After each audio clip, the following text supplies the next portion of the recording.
what's the main cause of crashes at Hattah Desert Race and any other big race?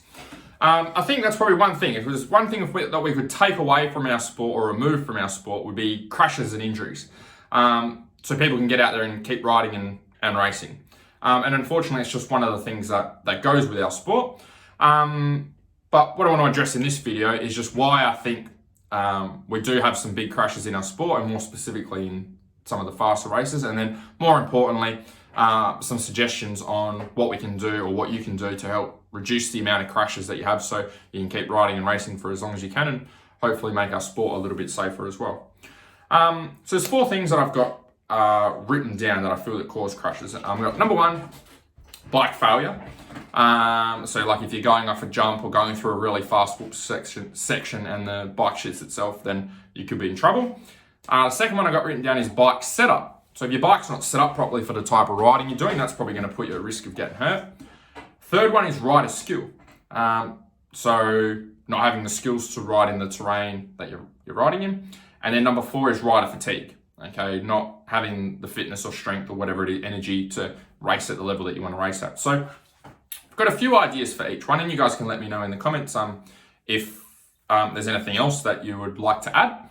But the first one is bike failure. So with that one, sometimes there's things that you can't help. Sometimes parts break, sometimes bikes blow up, sometimes bikes do weird, chain snaps, spokes break, weird stuff happens that you can't always explain.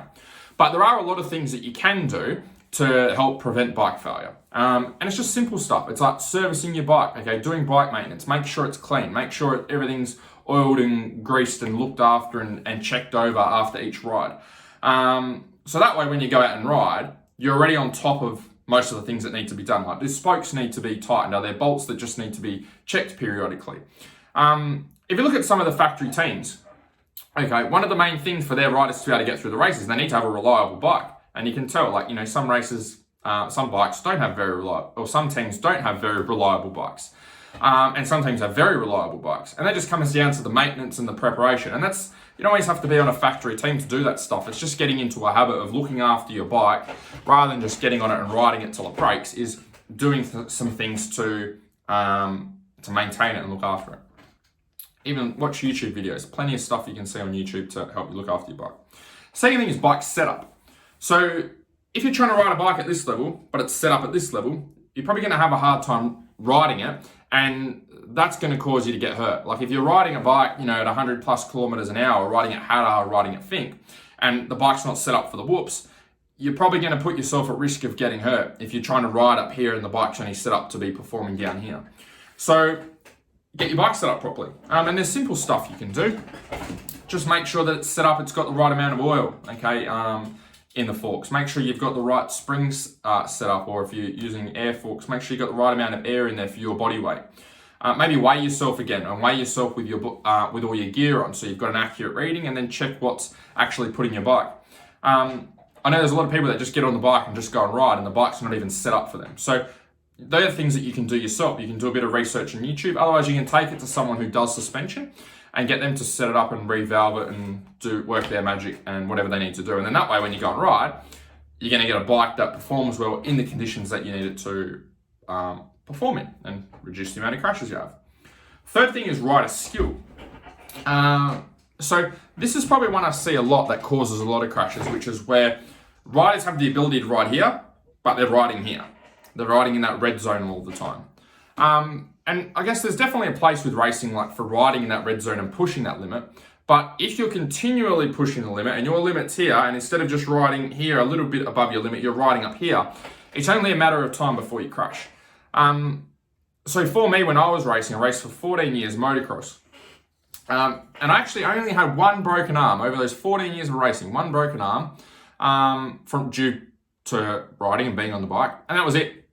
And there were a lot of other people, a lot of other riders that came in and out of the sport and rode and raced for a lot less than I did and had a lot more injuries than I did. And I feel like for me, one of those reasons was, and this is not necessarily a good thing, but I always rode within my limit. Okay, I never pushed too far outside of what I was capable of. Where there was a lot of other guys that were faster at periods of time, but they spent more time in hospital or having ambulance rides and having broken bones. So didn't ride and race as much as I did, or for as long as what I did as well. So, and that's, there's skills, there's certain things you can do to improve your skills, right? Like you can go and get riding coaching.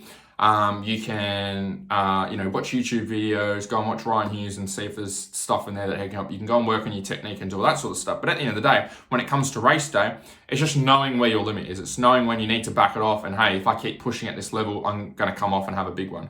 And that's what I notice a lot for these bigger races is people get hyped up and excited about these races and then write themselves off within the first half an hour of racing. And just because they're getting too caught up in the moment and riding outside of their ability. Fourth one is rider fatigue. It's common sense, okay? If you are trying to race and you are very fatigued, then the likelihood of you having an accident or coming off or making a stupid decision is going to be much higher because you're going to make stupid decisions. You're not going to be riding the bike how you know you should be riding it, and your reaction time to correcting mistakes is also going to be quite slow as well.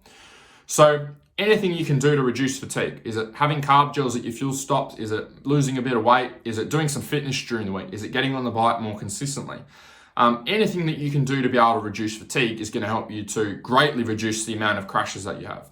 And it kind of ties into the rider's skill as well. It's like, if you know you're fatiguing, then it's probably best to back it off rather than trying to continue to ride at this same level and then just waiting for the big crash to happen. It's like we all know, you'll have those.